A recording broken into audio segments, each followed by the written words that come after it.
नमस्कार दोस्तों, स्वागत है आपके अपने YouTube चैनल अकाउंट्स डिलाइट में।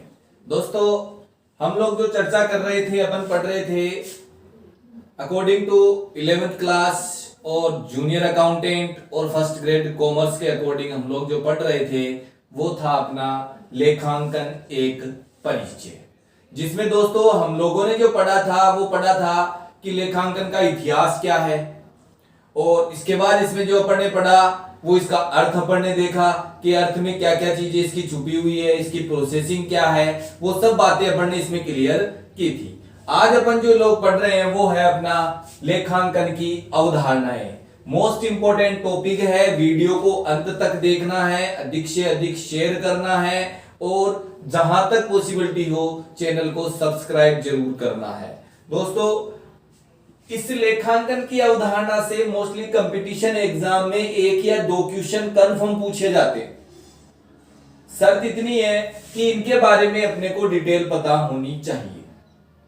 ठीक है, अपन बात करेंगे लेखांकन की अवधारणाएं। टोटल अवधारणाएं जो लेखांकन की है वो है 11। कितनी है? 11 अवधारणाएं हैं, जिसमें सबसे पहली अवधारणा अपनी है पृथक अस्तित्व की अवधारणा। पहली अवधारणा क्या है? पृथक अस्तित्व की अवधारणा।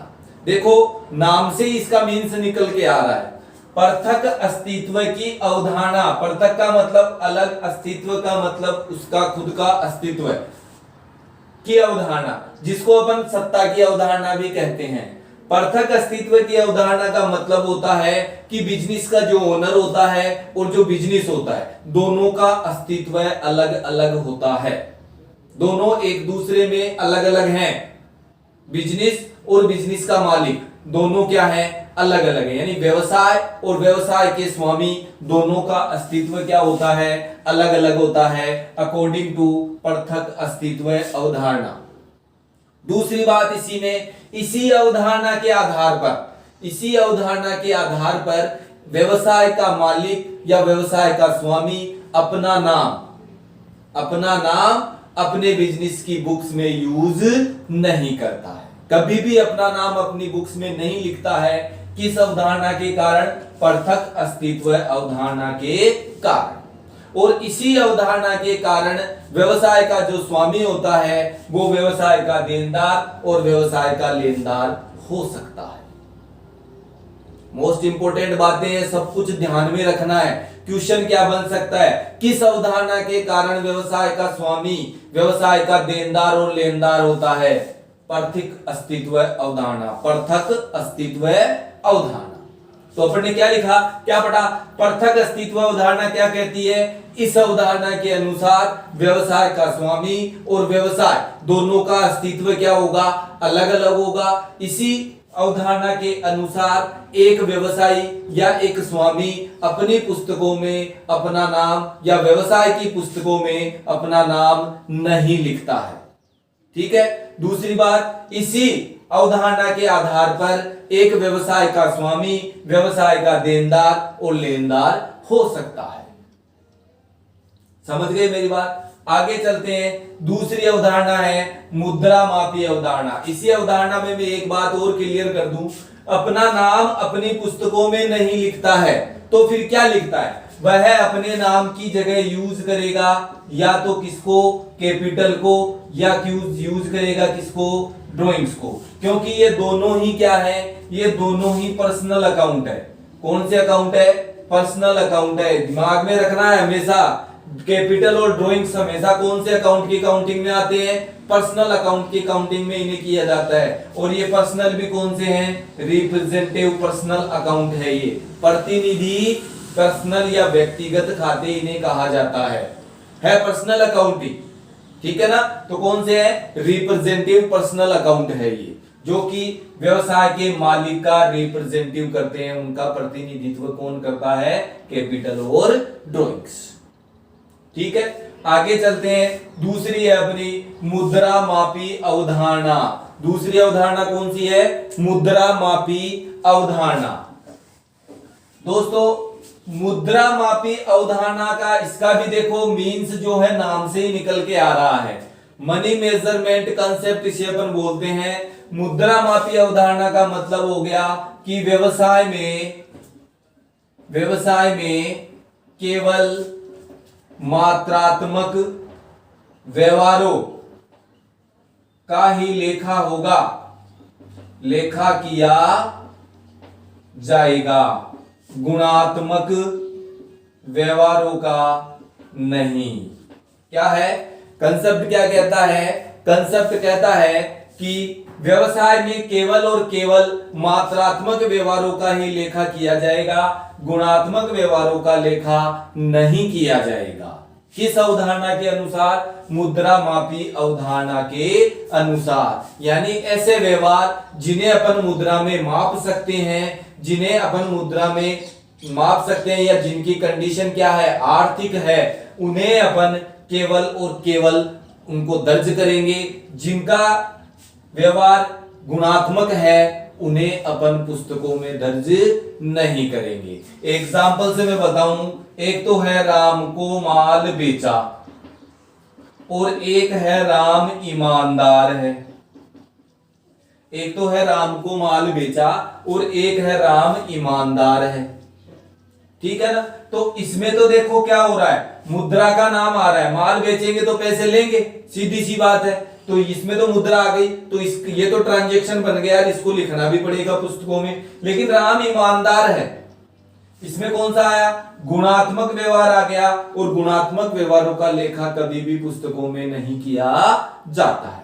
इसके अलावा कुछ ट्रांजैक्शन ऐसे भी है जिन्हें अपन पुस्तकों में नहीं लिखते हैं, जो कि लगते तो मात्रात्मक हैं, लेकिन फिर भी अपन उनकी एंट्री बुक्स में नहीं करते हैं। जैसे मैं बताऊं, राम को या 50,000 रुपए का माल खरीदने का आदेश दिया।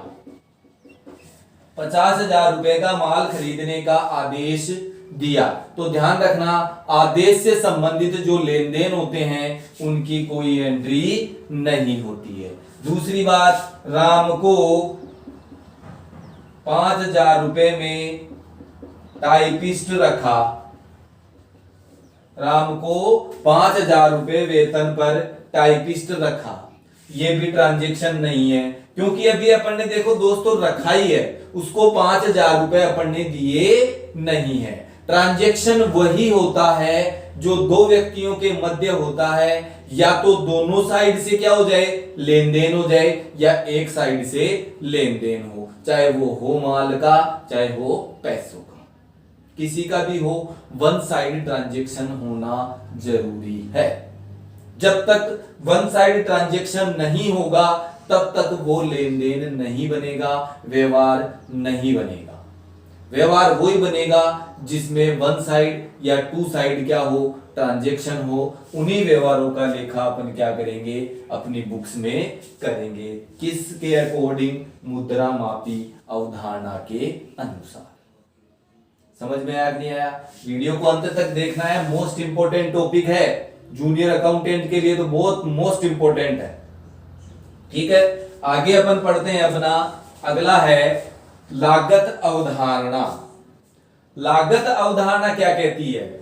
लागत अवधारणा कहती है कि जो अपने व्यवसाय में स्थायी संपत्तियां हैं, अपने व्यवसाय में जो स्थायी संपत्तियां हैं उनका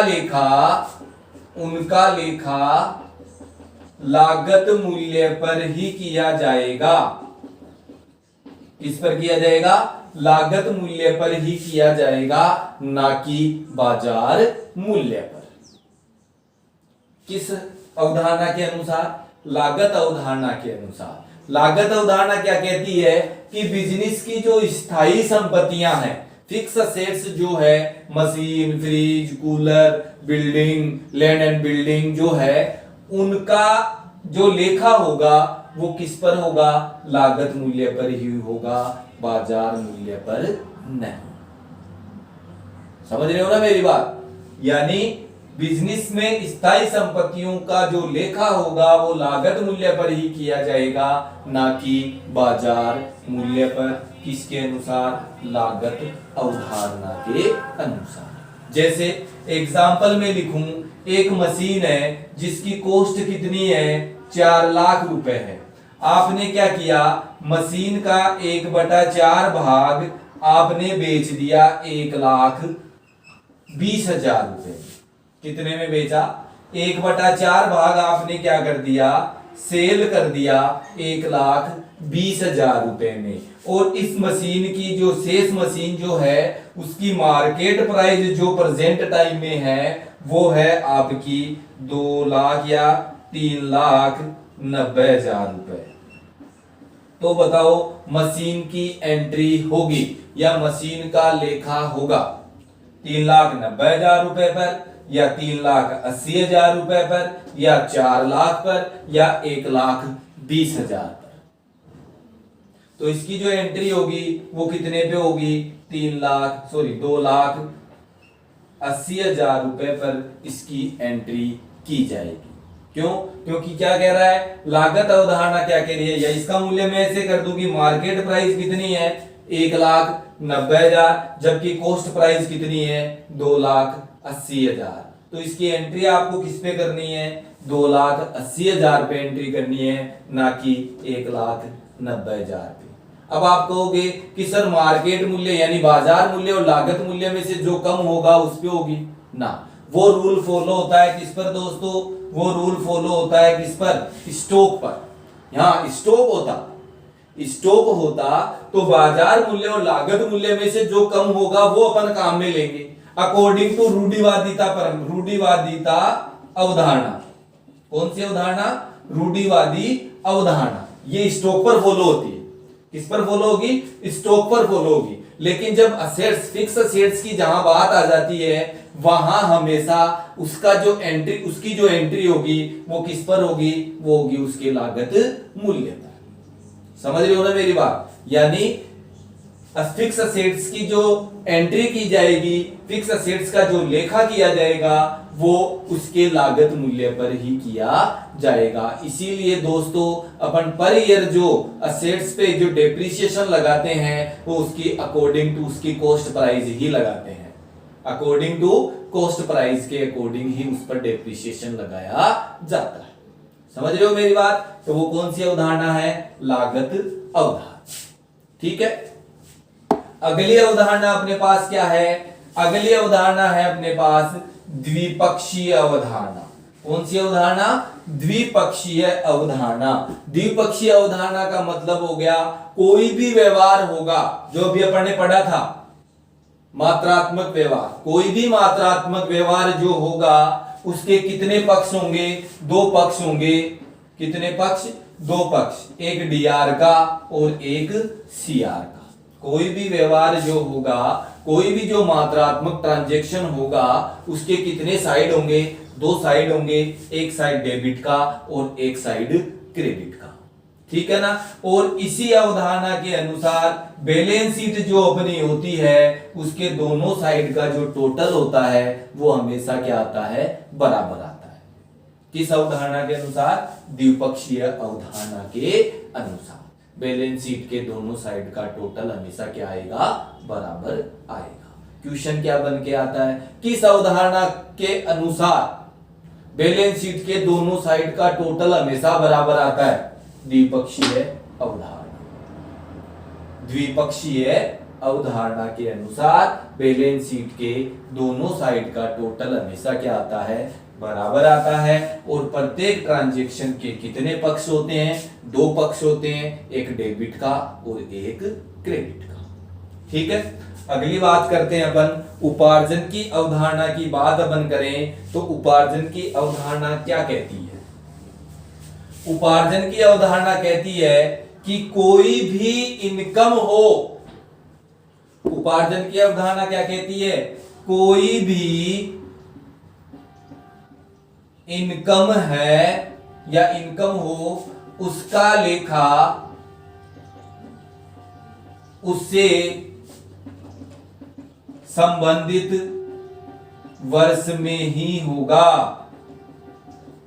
यानी कहने का मतलब यह है जो इनकम जिस वर्ष की होगी उसका लेखा उसी वर्ष में किया जाएगा। उपार्जन की अवधारणा ये कहती है, देखो उपार्जन और मिलान, उपार्जन और मिलान ये दोनों अवधारणाएं एक ही है, दोनों एक ही बात कहती है। उपार्जन और मिलान की अवधारणा एक ही बात कहती है कि जो इनकम या जो खर्चा जिस वर्ष का है उसकी एंट्री उसी वर्ष में की जानी चाहिए, अकॉर्डिंग टू उपार्जन अवधारणा, अकॉर्डिंग टू मिलान अवधारणा। समझ गए कैसे? जैसे अपन करते हैं, अपने को दिया जाता है एक्यूड इनकम और एक दिया जाता है प्रीपेड एक्सपेंसेज। तो एक्यूड इनकम का तो मतलब होता है उपार्जित आय, यानी वह आय जो हो तो गई लेकिन अभी तक प्राप्त नहीं हुई। तो उपार्जित आय जो होती है वो इस वर्ष यानी चालू वर्ष की होती है, इसलिए उसे संबंधित वर्ष में क्या किया जाता है, जोड़ा जाता है। क्योंकि क्या लिखा अपन ने, कोई भी इनकम उसका लेखा उसी वर्ष में होगा या संबंधित वर्ष में ही किया जाएगा जिस वर्ष की वो है। अब उपार्जित आय जो है, इस उपार्जित आय को बकाया आय भी बोल सकते हैं, कोई दिक्कत नहीं है, ठीक है ना। तो ये कौन से वर्ष की बकाया है, चालू वर्ष की बकाया। तो इसे चालू वर्ष में क्या करेंगे, ऐड करेंगे। अब बात करें अपन खर्चे की, प्रीपेड एक्सपेंसेज। प्रीपेड एक्सपेंसेज का मतलब होता है खर्चे का एडवांस में ही भुगतान कर देना। अब 2019 के खर्चे का भुगतान अपन ने 2020 के खर्चे का भुगतान अपन ने 2019 में ही कर दिया, तो 2019 की आय में उसे या खर्चे में उसे क्या करना पड़ेगा, लेस करना पड़ेगा। समझ गए मेरी बात? क्योंकि ये जो खर्चा था ये कौन से वर्ष का था, ये खर्चा था 2020 का, अपन ने पे कब कर दिया, 2019 में ही पे कर दिया। तो 19 के अकाउंट्स में इसे क्या करना पड़ेगा, लेस करना पड़ेगा। ये क्या कहती है, उपार्जन की अवधारणा। कौन कहता है ये कहता है उपार्जन और मिलान की अवधारणा। समझ गए मेरी बात? आगे है चालू अवधारणा। चालू अवधारणा का मतलब होता है कि एक व्यवसाय निरंतर चलता रहेगा, अनिश्चित काल के लिए चलता रहेगा। चालू अवधारणा ये कहती है कि एक जो व्यवसाय है उसकी कोई निश्चित समयावधि नहीं है, वो निरंतर चलता रहेगा, ठीक है। और जो मूल्यह्रास की कैलकुलेशन होती है ना, वो चालू अवधारणा के अनुसार ही की जाती है। इसीलिए अपन फिक्स अस्थायी संपत्तियों पर मूल्यह्रास लगाते हैं। मूल्यह्रास किस अवधारणा के अनुसार लगाते हैं, चालू अवधारणा के अनुसार ही संपत्तियों पर मूल्यह्रास लगाया जाता है। क्यों? क्योंकि व्यवसाय का कोई निश्चित समय नहीं है, वो निरंतर चलती है या चलता रहेगा, ठीक है। फिर आता है अपने पास मोस्ट इंपोर्टेंट क्वेश्चन, मोस्टली यहां से निकल के ही आता है, रूढ़िवादिता परंपरा या रूढ़िवादिता अवधारणा का क्वेश्चन 101% पूछा ही जाता है। क्या है रूढ़िवादिता अवधारणा? रूढ़िवादिता अवधारणा क्या कहती है कि बाजार मूल्य और स्टॉक का बाजार मूल्य और स्टॉक का लागत मूल्य दोनों में से जो कम होगा एंट्री उसी मूल्य पर की जाएगी। मैंने आपको यहां भी बताया था,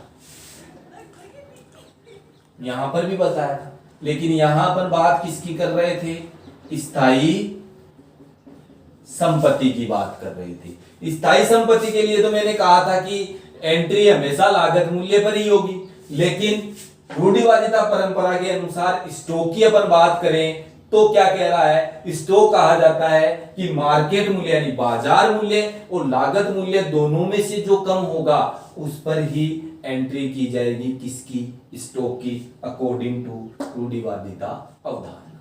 दूसरी बात इसमें क्या है, दूसरी बात है लाभों के लिए कोई आयोजन नहीं बनाना है, जबकि हानियों के लिए आयोजन बनाना अनिवार्य है। ध्यान रखना, संदिग्ध यानी संदिग्ध लाभों के लिए आयोजन बनाना अनिवार्य नहीं है, जबकि हानियों के लिए आयोजन बनाना अनिवार्य है।